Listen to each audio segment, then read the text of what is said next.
Hoy se conoció que el ministro de Economía, Gabriel Odone, conversando ante la Comisión de Hacienda, presentó algunos datos. Por ejemplo, aseguró que el gobierno de la calle Pou comprometió y adelantó gastos por 970 millones de dólares y que el déficit fiscal del año 2024, teniendo en cuenta este elemento, hubiese sido un poco más elevado. Ahora bien, ayer lo veíamos en el mesa de análisis con nuestros compañeros que coincidían que la OPP será clave también en este periodo de gobierno. Entre otras cosas, también se inició un diálogo por la seguridad y protección social. De todos estos temas estaremos conversando con Rodrigo Arim. Bienvenidas, bienvenidos. Así comienza el lado B.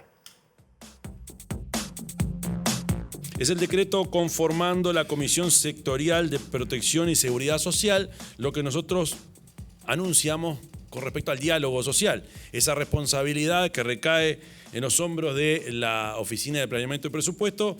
Se fija plazos, pero lo primero que teníamos que hacer era la creación de esa comisión sectorial que, como dije recién, es de protección y seguridad social.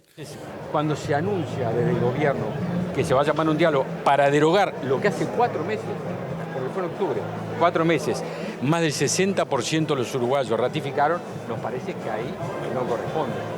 Dialogar, unirse para ir en contra de la mayoría popular termina siendo una burla a la soberanía. En ese caso nosotros no lo compartimos.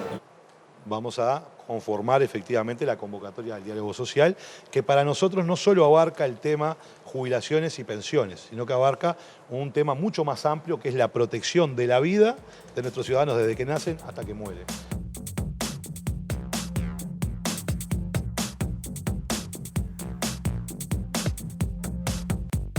De varios temas muy importantes vamos a estar conversando esta noche en vivo aquí en Lado B, en la pantalla de TV Ciudad, con el economista Rodrigo Arim, director de la OPP. ¿Cómo estás, Rodrigo? Un gusto tenerte por acá. Bienvenido. Muchas gracias, un gusto estar con ustedes, gracias por la invitación. Bueno, una jornada intensa hoy, ¿no? Una jornada intensa. Ajá, bueno, ya vamos a hablar de eso. Hoy cuando preparaba la nota y hacía un poco repasaba algunos documentos, me acordé que habías estado ya en la OPP hace casi 20 años más o menos, ¿no? Sí, estuve en el primer gobierno de Tabaré, Claro. cerca de 2 años, en aquel momento al frente de un área que era de políticas sociales, donde tuve la oportunidad de participar en el diálogo social en aquel momento. Es cierto, claro. Y también en algunos procesos de reforma, yo diría que icónicos de la historia reciente de los gobiernos del frente, como fue el plan de equidad, la primera generación de reforma en la seguridad social que se hizo, etcétera, etcétera. Ayer en el análisis político que hacíamos con los compañeros coincidían que, bueno, la OPP va a ser clave, ¿no? Obviamente. ¿Cómo fue asumir este desafío después de muchos años en la educación, como rector, también como decano, asumir esto que, bueno, obviamente es muy importante en este periodo?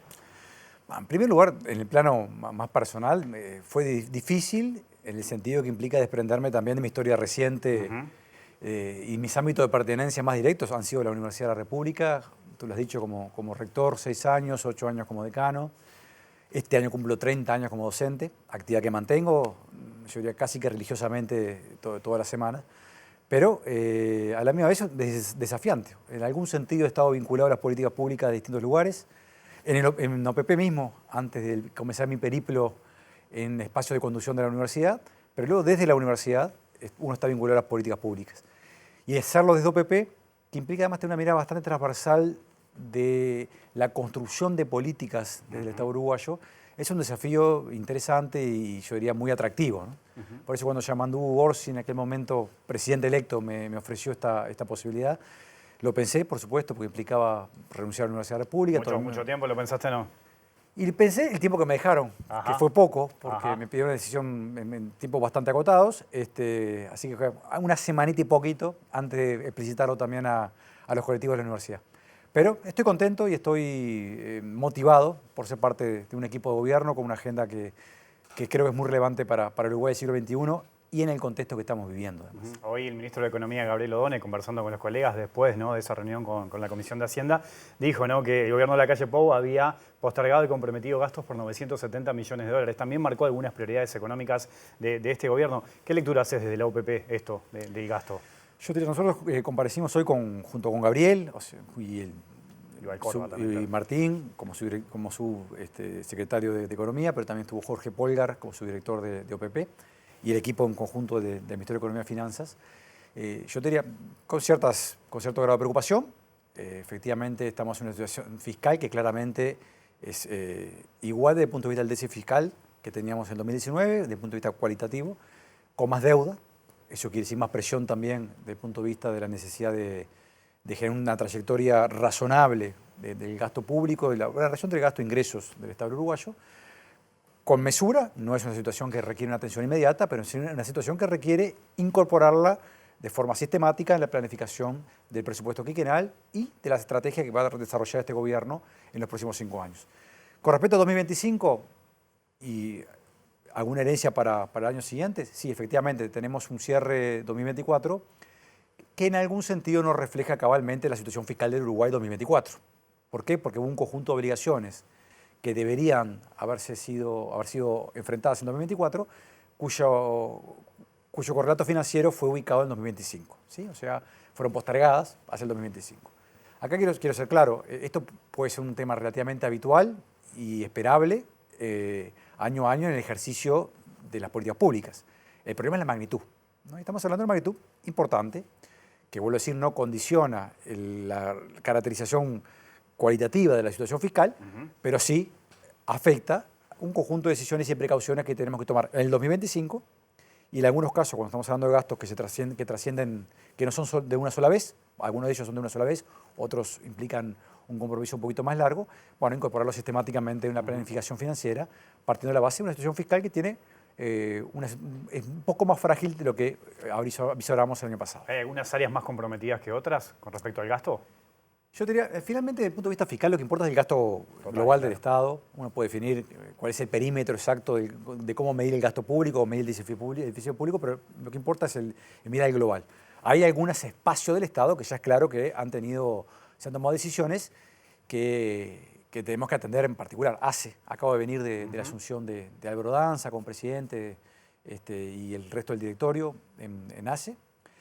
Bueno, ACE claramente hay una situación en donde ya sabíamos que hay cerca de $100 millones de obligaciones de deuda flotante de ACE que habían surgido inclusive en la auditoría, que no encargó este gobierno, encargó el gobierno anterior, o sea, fue parte del informe de auditoría interna de la Nación previo a que asumiéramos nosotros el 1 de marzo. Y también sabemos que hay cerca de $180 millones en facturas que están ingresadas pero que no están avalados sus gastos, que no tenían autorización presupuestal, que son parte de obligaciones que tenemos en ACE. Esto lo digo, por supuesto lo vamos a atender, es un tema importante, pero para hablar de orden de magnitud. Y vuelvo a decir, lo digo con la mesura de entender que es una situación manejable, pero con un poco más de estrés de lo que emerge de las cuentas digamos, el déficit fiscal oficial que emergió hacia fines del año pasado. Esto que mencionaba Done hoy, obviamente que generó repercusión política, lo del presupuesto, obviamente que para planificar estrategias no políticas se necesita de recursos, tener clara bien las cuentas para después poder diseñar una estrategia. Hoy, por ejemplo, algunas repercusiones políticas desde la oposición se preguntaban si el Frente Amplio va a poder cumplir con las promesas en campaña a partir de esto que se decía del gasto y del presupuesto. ¿Qué mirada tenés sobre eso? La respuesta es clara. La respuesta es: estamos planificando, partiendo de este conjunto de desafíos y restricciones que enfrentamos, un ejercicio de presupuestal que implica insertar en ese ejercicio el cumplimiento de las metas que establece el plan de gobierno, que están implícitas y explícitas en el plan que presentó el Frente Amplio durante la campaña electoral. Entonces, en algún sentido, el ejercicio que está haciendo el Poder Ejecutivo es identificar con claridad los compromisos, identificar los recursos que se requieren para cumplir con esos compromisos y simultáneamente hacer una planificación financiera que incorpore esta restricción fiscal de por medio. Partiendo de la base de que una de las fuentes centrales para, más allá de ganancias de eficiencia y eficacia que podemos hacer, de OPP podríamos poner algún ejemplo con respecto al gasto público, los recursos van a provenir también posiblemente del crecimiento económico. El crecimiento económico es importante en general, porque es una fuente de bienestar, porque finalmente en mediano y largo plazo las sociedades que no crecen no logran construir bienestar para las generaciones futuras, pero es también importante como soporte para las políticas públicas, en la medida que nos habilita recursos que le dan musculatura a las políticas públicas, ¿no? Entonces yo creo que entre ganancia de eficacia y eficiencia, que tenemos previsto avanzar sobre algunas áreas de esas, la seriedad que corresponde al manejo fiscal de un gobierno con las características del actual, También la historia, y buena cosa decirlo, Uruguay tiene una historia en este plano que es un acervo de todos los uruguayos y todas las uruguayas, que es de cuidar las cuentas públicas y de cuidar también ciertos equilibrios. Parte de esa historia también tiene que ver con las lógicas del sistema político uruguayo, que le brindan, yo diría, tranquilidad a cualquier actor que vea a Uruguay como una posible plataforma, por ejemplo, de inversiones. Entonces, me parece que cuidando esos activos, esos patrimonios que tenemos, hay que a la misma vez ir planificando para hacer lo que este gobierno vino a hacer, que es transformar la realidad a partir de un conjunto de políticas que tenemos imprescindibles en distintas áreas. Hablabas del crecimiento económico. Uruguay viene creciendo a un 1% anual de hace casi 10 años. De hecho, hoy en uno de los ejes que marcó Odone precisamente habla de atraer inversiones para apuntar un poco a ese crecimiento económico que, como decía, después puede desparramarse en las políticas públicas. Puso el eje también en la protección de la matriz social, ¿no? Ahí es un eje importante también, y lo conecto con esto otro que está presente, que es el diálogo social, ¿no? Bueno, que te va a tocar encabezar desde la OPP. ¿Qué expectativa tenés con eso, por ejemplo? Porque es un desafío muy importante porque uno imagina que van a participar distintos actores que están vinculados en este tema. Yo te diría, yo soy muy optimista. Creo que comenzamos un camino rápidamente, ni bien asumido el gobierno, el primer Consejo de Ministros. Hay un decreto del Presidente de la República funcionando el Consejo de Ministros que instaura un instrumento que es de rango constitucional. Las comisiones sectoriales son una potestad de la Oficina de Planeamiento y Presupuesto establecidas en la Constitución del 67, justamente para afrontar espacios donde las políticas públicas requieren de una fuerte coordinación. Y vaya si lo es, la protección social y la seguridad social en general. Entonces, esta comisión se instaló de protección y seguridad social con una intención de permanencia en el tiempo. Y acá quiero separar lo que es la sectorial del diálogo, ¿sí? La sectorial va a funcionar en la órbita de la Oficina de Planeamiento y Presupuesto con un ejecutivo, entonces está integrado, por supuesto, el Ministerio de Trabajo y Seguridad Social, que tiene un mandato claro en esta materia y un liderazgo claro en esta materia, el Ministerio de Desarrollo Social, que también lo tiene en varias áreas de la protección social, el Ministerio de Economía y Finanzas, el Ministerio de Salud Pública, que cumple un rol específico en su área también bien relevante, la Oficina de Planeamiento y Presupuesto y el Banco de Previsión Social, que si bien no es parte del Poder Ejecutivo, es sin duda un componente central de nuestro sistema de protección y seguridad social. Junto con eso viene un plenario en la sectorial, donde va a haber actores sociales, el movimiento sindical, la Cámara de Empresariales, las organizaciones de jubilados y pensionistas, pero también otros actores de la sociedad civil, aquellos vinculados al sistema de cuidados, vinculados a infancia, otros actores del sector público que intervienen en algunos componentes de la protección social. ANEP, vaya si ANEP es importante en este plano, o el ININAU, para poner algunos ejemplos en esta materia. Entonces, eso va a ser la sectorial. Pero el primer mandato de esta sectorial es constituir y desarrollar el diálogo social. Entonces, la sectorial va a trabajar en términos de coordinación de políticas y, por supuesto, también de cambios en la matriz de protección social que se consideren pertinentes. El diálogo está pensado como el dispositivo, como lugar, la plataforma en la cual convocar a los actores sociales, pero también al sistema político, a dialogar sobre qué tipo de instrumentos de protección social necesitamos en Uruguay desde el nacimiento hasta el fallecimiento. Que nos acompañe, no es que, no en términos paternalistas, sino en términos de que cada ciudadana, cada ciudadano de Uruguay tenga el derecho a acceder a una protección social que le asegure una alimentación saludable en la infancia, la provisión de cuidados en distintos momentos de la vida, la posibilidad de acceder a un nivel de ingresos mínimos cuando hay dificultades en el hogar para hacerlo. Imagínense un niño que crece en situación de pobreza, algo dramático en el caso de Uruguay. Por supuesto, el derecho a la jubilación, el derecho a una jubilación digna a la hora del retiro del mercado de trabajo. Y yo diría, en cada una de estas instancias hay también articulaciones de instrumentos. Un ejemplo que puede ser trivial. Cuando un joven cumple 18 años, puede perder asignaciones familiares. Y para conectarse con otra política pública tiene que repostularse a algún sistema de becas, a algunos de los tantos sistemas de becas que tiene este uruguayo, para ver si sigue estudiando educación terciaria. Bueno, quizás una de las cosas que tenemos que ver es cómo usamos mejor todo ese tipo de herramientas que tenemos y las profundizamos.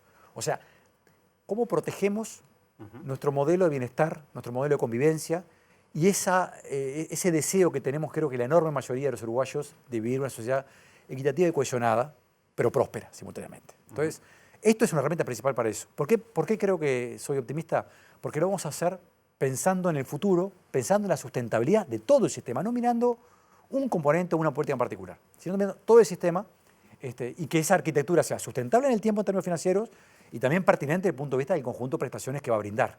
Es, por lo tanto, también una agenda importante para un gobierno como el que actualmente integramos, que es un gobierno de izquierda que tiene una pretensión de ver a la igualdad, a la equidad como un horizonte importante y que eso tiene que sostenerse también en la prosperidad general donde importa y mucho también el crecimiento económico. ¿El gobierno va a ir con alguna propuesta concreta de este diálogo? El gobierno, por supuesto, va a hacer propuestas que tienen que ver con lo que ya está en el plan de gobierno, ¿sí? Va también a recibir, a discutir, a intercambiar con otros actores. Buscaremos los mayores acuerdos posibles y también explicitar las diferencias. No hay que tenerle miedo a las diferencias en democracia. Tiendo a pensar que cuando hay demasiadas unanimidades estamos abandonando... Claro, pues es un tema que ha generado mucho, ¿no? Y va a Mucha seguir división, y va a incluso seguir mismo en la generando. interna del Frente Amplio. Por supuesto, y va a seguir generando diferencias, pero hay un plan de gobierno que guía esto, donde hay definiciones, y simultáneamente va a haber otros actores que planteen posiciones distintas. Y vamos a buscar acuerdos. Y vamos a intentar plantear en documentos, en uno o en varios, cuáles son el conjunto de acuerdos que se pueden llegar en el diálogo lo más amplios posible y cuáles son espacios de diferencias. A partir de ese insumo, el Poder Ejecutivo tendrá que elaborar una o más leyes que van a transformar la materia de protección social en el sentido de constituir un estado de bienestar moderno y funcional a las necesidades de la sociedad uruguaya en este siglo XXI. En la última elección, en la de octubre, tuvimos el plebiscito, ¿no? Que aquellos que lo impulsaron marcaban 3 ejes importantes: la eliminación de las AFAP, el hecho de igualar la jubilación mínima al salario mínimo nacional y establecer en 60 años la edad jubilatoria. ¿Esos puntos van a estar presentes, más allá de que lo puedan plantear también desde la central sindical, por ejemplo? Yo te diría, sin duda algunos actores pueden plantearlo. Nosotros lo que vamos a plantear no es la papeleta, entre comillas, que fue el referéndum, sino aquellos componentes que están presentes en el programa de gobierno, ¿sí? Por supuesto, por ejemplo, más que pensar en jubilación mínima, lo que pensar es jubilaciones suficientes en el sentido que tengan que ver con el nivel de vida de las personas. Yo he puesto un ejemplo estos días, me parece que es un elemento que deberíamos analizar. Más que ver en forma aislada la jubilación, hay que ver la situación de la persona. Entonces, lo que importa no es, en términos de los subsidios que el Estado uruguayo pueda cargar en cierto beneficio, ¿sí? Bueno, lo que importa no es tanto la jubilación en sí, sino quién la recibe y si tiene otros ingresos. No es lo mismo una persona que recibe una jubilación, entre comillas, como hoy llamaríamos mínima, que tiene otros ingresos provenientes de distintas fuentes, ¿no? Que puede ser jubilaciones provenientes de una caja, de otra caja, ¿sí? O provenientes de propiedades que pueda tener, provenientes de, o sea, X. Entonces, me parece que hay que verlo en el contexto más general de entender cómo funcionan estos elementos. Eso va a estar, por tanto, está presente. Hay que ver cómo lo instrumentamos, cómo caminamos hacia eso, cómo lo discutimos, cómo lo elaboramos. No hay soluciones a priori, pero sí es claro que es un elemento de agenda al respecto. La edad de jubilación, más que pensar en volver a una situación donde la jubilación, la edad mínima de jubilación son 60 años en forma automática, yo creo que lo que genera son incentivos claros para que sigamos todos trabajando. Una sociedad contemporánea, con mayor esperanza de vida, donde tendemos, por suerte, también producto de los avances en la política pública de salud, ¿sí? A vivir más y mejor. Es buena cosa que podamos seguir activos, ¿sí? Vos podés decir que ahora que vivimos más, deberíamos trabajar también un poco más. Sí, yo creo que es buena cosa que sigamos activos y generando riqueza para la sociedad en su conjunto en la medida que estemos en condiciones de poder hacerlo, ¿sí? Lo cual no quiere decir que no tengamos que tener la flexibilidad de que se pueda acceder al beneficio jubilatorio antes de los 65 años que ahora está marcado como umbral.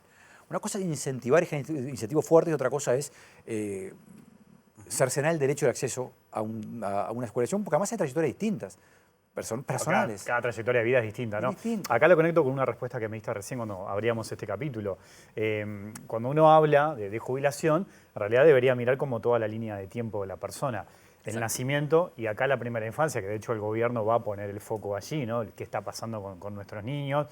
Con la educación, ¿no? La escuela, el liceo, la cantidad de gurises que dejan el liceo. Lo podemos trasladar al empleo formal, los salarios, qué pasa con eso, cómo se llega a la jubilación. Mencionaste al pasar cuidados. El sistema de cuidados es clave en esta historia. Sin duda. Es clave. O sea, ¿eso está contemplado? ¿Va a estar contemplado todo esto al momento de discutir eso? Va a estar, sin duda, a ver, grandes cosas que sin duda van a estar contempladas. Van a estar contemplados el paquete de transferencias que acompañan a la infancia y a la adolescencia. Quizás su tránsito hacia la adultez. Va a estar contemplado el sistema de cuidados a lo largo del ciclo de vida, ¿sí? No en cada uno de sus detalles, pero sí en lo que es el diseño de las políticas más generales. Va a estar contemplado también la protección de activos. Por ejemplo, podemos pensar en que puede haber algunos instrumentos que atiendan en particular la situación de aquellos que son trabajadores independientes, que todavía tenemos espacios para mejorar mucho en ese plano, en la incorporación de los trabajadores independientes a los mecanismos de seguridad social. Va a estar contemplado, vuelvo a repetir, las jubilaciones, el régimen de jubilaciones, en sus distintos pilares, en los subsidios, en el funcionamiento del pilar de ahorro individual, en el funcionamiento también de lo que son las transferencias vinculadas más al componente contributivo del sistema. Entonces, Yo diría, para nosotros, y esto es una opinión más personal, que hemos hablado por supuesto en el gobierno, el perímetro del diálogo es el perímetro de las grandes políticas que acompañan a la persona en tener protección social a lo largo de la vida. ¿Sí? La situación de grupos más particulares o específicos, pues está la sectorial para tratarlo. Quizás no sea el ámbito del diálogo, porque si no podemos llegar a una situación que es inabordable. ¿Sí? Pero lo cual no quiere decir que no se van a tratar, quiere decir que hay otros ámbitos donde se pueden hacer. Yo diría, con esa lógica de mirar todo el sistema en su conjunto y la coherencia del sistema, es que vamos a trabajar. Bajo el supuesto, vuelvo a decir, de la sustentabilidad. Tenemos que asegurar que las generaciones futuras sean capaces de afrontar los costos asociados al sistema de protección social, pero también bajo el supuesto claro de la pertinencia en términos de construir sociedades más cohesionadas, más equitativas y que permitan sostener niveles de vida razonables para todos los ciudadanos. Es un sistema deficitario, ¿no? De hecho, lo hablé con Rodolfo Saldain cuando se estaba por aprobar la ley. Él mismo lo reconocía, que esta ley no iba a solucionar el tema del déficit. ¿Eso va a estar contemplado en el sentido de que va a ser una prioridad al momento de discutir qué pasa con el sistema desde el punto de vista financiero? Yo diría, más que hablar de déficit, hay que hablar de sustentabilidad. Para ser claros, si una sociedad se envejece, es razonable que gaste más en los adultos mayores, ¿no? Si una sociedad tiende a desarrollarse, es razonable también que aumente lo que es su red de protección social para generar bienestar de forma más equitativa. Entonces, lo que tenemos que ver es pensar hacia el futuro no en que el sistema sea autosustentable a partir de la contribución individual de las personas, sino que sea sustentable desde el punto de vista social y desde el punto de vista financiero. O sea, que no genere, por ejemplo, una trayectoria de déficit fiscal o de gasto que no estamos en condiciones los uruguayos y las uruguayas de sostener en el tiempo. Entonces, esa es la mirada central. Esa es la mirada central y hay que hacerlo de vuelta, planificando. Para eso está la Oficina de Planeamiento, por supuesto, la P de Planeamiento es muy importante en esto, analizando cuáles son los escenarios futuros, escenariando también cuál es la dinámica esperada, tanto en términos de las prestaciones, de los costos asociados y las posibilidades de financiamiento de la sociedad uruguaya. La intención es que después se logre un comunicado, se publique, se haga público. De hecho, tanto los acuerdos como las diferencias que manejabas recién. Los es acuerdos, periodo de un año que se va a trabajar, ¿no? Los acuerdos, las diferencias, por supuesto va a estar el proyecto los proyectos de ley por Ejecutivo y todos los estudios que hagamos en el camino para analizar distintas hipótesis y escenarios posibles. Te cambio de tema, porque hay una función clave de la OPP que es ese vínculo que tiene con las intendencias, ¿no? Con las transferencias de recursos. Estamos en un momento muy particular porque estamos en plena campaña, ¿no? Para las elecciones de mayo. ¿Cómo está ese tema? ¿Se va a seguir trabajando después de las elecciones? Porque hay muchos intendentes que hoy están en plena campaña, están sus suplentes en momento de negociación. ¿Cómo está haciendo eso? Bueno, tuvimos un par de instancias con el Congreso de Intendentes. La primera, entre comillas, algo informal, porque fuimos a acompañar a Yamandú Orsi cuando todavía era presidente electo, a una visita al Congreso de Intendentes, congreso además de la cual fue parte de Yamandú, parte activa, durante mucho tiempo. Y ahora acabamos de hacer la semana pasada una primera reunión formal con el Congreso de Intendentes y de la Comisión Sectorial de Descentralización. De vuelta, miren cómo tenemos otra comisión sectorial, ¿no? O sea, tenemos la Comisión Sectorial de Protección y Seguridad Social en la órbita OPP, pero también tenemos la Comisión Sectorial de Descentralización, que además está en la Constitución de la República por la reforma del 96, la Sectorial de Descentralización. Para nosotros, desde nuestra perspectiva, desde la conducción de OPP, junto con Jorge Polgar, la forma que vemos este área es una forma de articulación y fomentar la coordinación entre las políticas nacionales, las políticas departamentales, municipales y también las intervenciones que realizan a lo largo y ancho del país, empresas públicas, servicios descentralizados, ANEP, ACE, ¿sí? UDELAR, UTEC, de tal manera de ganar en eficacia y en eficiencia de las políticas públicas. Eso es parte para nosotros de un área clave. O sea, la OPP tiene la obligación, y esto es una obligación constitucional, a mi entender no lo ha hecho de forma sistemática, pero tiene la obligación de ser el puente para mejorar esta coordinación. ¿Sí? Y vamos a trabajar en esa dirección, fomentando la generación de proyectos conjuntos entre los ministerios y las intendencias, no obligando. Vamos a respetar plenamente la autonomía de los gobiernos departamentales, pero generando sí una estructura de acuerdos que nos permitan mejorar el impacto de las políticas públicas en cada uno de los departamentos. Eso es un objetivo central que tenemos, que además lo hemos hablado con el presidente y por razones obvias es una prioridad también para él. Y es donde queremos trabajar con mucho, yo diría con mucho ahínco.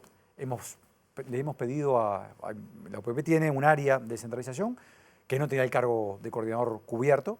Le hemos pedido a José Manuel Arenas, quien fue edil en Colonia, el doctor José Manuel Arenas, una persona de Nueva Helvecia además, que se encargue de esa área, que nos ayude a coordinar ese paquete tan relevante dentro de la OPP, que es la descentralización. Claro. O sea, estamos trabajando, yo puedo decirte, para resolver esta área es prioritaria en los próximos 5 años. Bueno, es un área clave eso, ¿no? Esa función es clave para el desarrollo, además, del país. Y ha pasado, ¿no? De incluso haber generado algún debate político, alguna discusión política en el pasado periodo. ¿Cómo lo tomás eso? ¿Cómo lo vas a encarar esas diferencias políticas que pueden existir a partir de las transferencias que haga la OPP? A ver, yo diría, las transferencias del Gobierno Nacional hacia el Gobierno Departamental están también establecidas por la Constitución de la República, pero además hay otras transferencias que provienen, por ejemplo, de préstamos internacionales. O sea, hay varios mecanismos que administran y se gestionan desde la OPP. Nosotros entendemos que, por supuesto, en diálogo con el Congreso de Intendentes tendremos que llegar a algunos acuerdos que tienen que ver desde cómo distribuir esos recursos, pero también en la construcción de criterios para el acceso a esos recursos. Y también buscar institucionalizar algunas políticas. Por ejemplo, los jornales solidarios, una política que fue pensada para la emergencia en el COVID, luego año a año, por 2 leyes distintas, fue prorrogado. Y sin embargo no hay un espacio de coordinación claro, una política importante a nivel nacional. Sí, hasta el punto de que los intendentes nos plantearon la renovación de eso, tema que ni siquiera había estado planteado, ni nos habían planteado en la transición a nosotros, el Poder Ejecutivo anterior. Sí. O sea, en la transición no estuvo presente eso. No estuvo presente eso. No, o sea, que no teníamos eso en el primer no teníamos en la primera reunión que acompañamos a Yamandu Borsi, que había una preocupación al respecto, y en esta segunda reunión recibimos un planteo formal. Nosotros ya veníamos trabajando en ver un poco los antecedentes de esto. Lo cierto es que es una política muy pertinente en una cantidad de aspectos, pero que no se ha institucionalizada. Funcionó tan espasmódicamente que había que votar una ley para renovarlo al año siguiente en 3 periodos distintos. Y ni siquiera se corresponde, los meses por los cuales se instrumentó no eran los mismos todos los años. ¿Sí? Ni siquiera los criterios de sorteo para el acceso a la política podían ser distintos entre departamentos. Entonces, estamos hablando de una política nacional relevante, que nuestra intención es continuar, no en su formato actual, pero sí en su espíritu y en el diseño de buscar la posibilidad que la gente acceda a posibilidades de trabajo en condiciones cuando tienen dificultades para acceder al mercado de trabajo formal, pero simultáneamente requiere un esfuerzo muy importante de coordinación de las políticas nacionales con las políticas departamentales. Es un ejemplo claro que eso tenemos que, en algún sentido, procesarlo de tal manera de potenciar el impacto de las políticas de empleo en los territorios. Ya en el final, Rodrigo, ¿qué va a pasar con el presupuesto para la educación, para la UDELAR? Bueno, ese es el tipo de preguntas que, por supuesto, me tocan por mi pasado, porque todos tenemos... Es la pregunta de rigores. Yo diría, a ver, hay un compromiso del programa, que es ir aumentando el gasto en educación. Hay un compromiso en el programa de aumentar el gasto en ciencia, tecnología e innovación, en lo cual también OPP está trabajando. ¿Sí? No solamente OPP, estamos trabajando junto con Bruno Chile, que es el responsable desde presidencia de esta materia, pero somos los dos que estamos con Bruno como responsable directo, en mi caso acompañando el proceso de OPP en forma, yo diría, entusiasta. Pero la apuesta es efectivamente a mejorar las condiciones de funcionamiento de todo el sistema educativo, entre ellos, por supuesto, la UDELAR. Y ese es un compromiso que hemos asumido. Los tiempos y el cómo habrá que ir a verlos, y por supuesto también va a tener un correlato desde el punto de vista de cuáles son las prioridades que construyan los, en este caso, entes de educación, entre ellos la UDELAR, pero no solamente UDELAR, UTEC, ANEP. Gracias, Rodrigo, por tu visita esta noche. Hasta la próxima. Hacemos una pausa y más lado B aquí en la pantalla de TV Ciudad.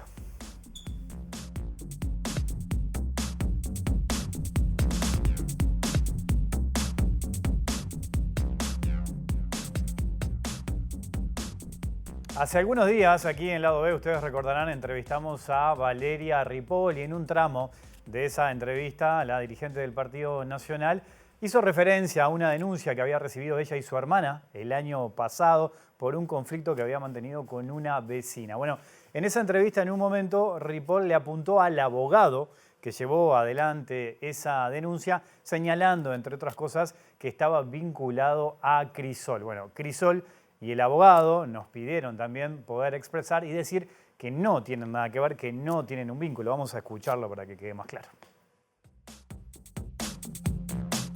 Por esas consideraciones y afirmaciones inexactas que realizó la señora Valeria Ripoll en este canal y en el programa Lado B, es que le solicitamos a la Dirección de TV Ciudad el derecho de respuesta en el marco de la Ley 16.099 que nos rige. En ejercicio de ese derecho venimos a decir, por ejemplo, que entre sus afirmaciones inexactas, los abogados de nuestra asociación civil, Centro Francisco Pérez, no fuimos ni somos abogados de Crisol.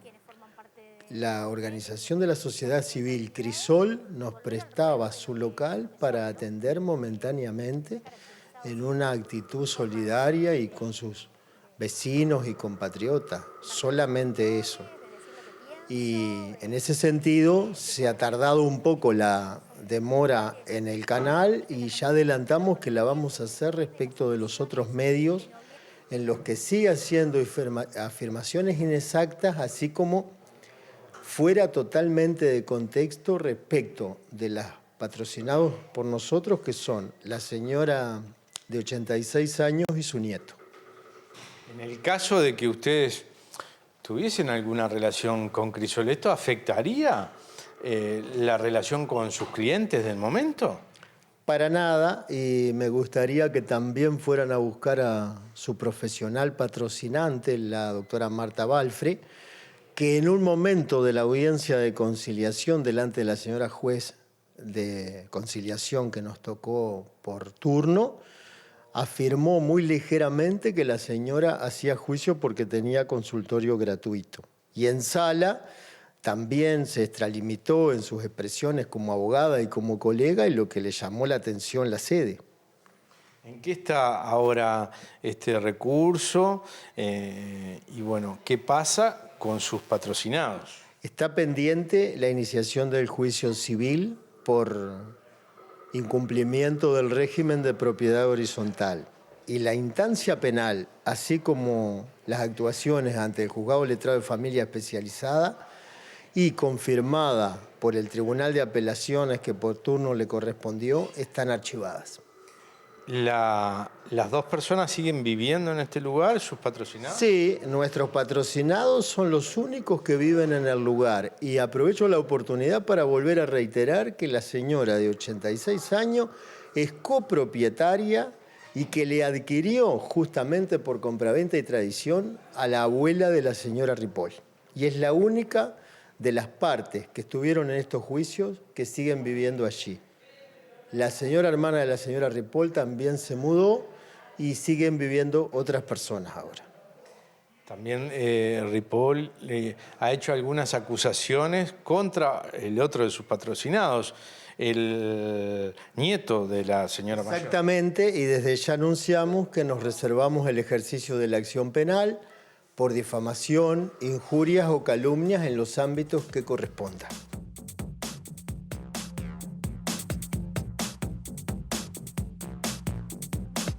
Y de esta manera cerramos el programa el día de hoy, pero volvemos mañana a las 20 horas. Que pasen bien, chau.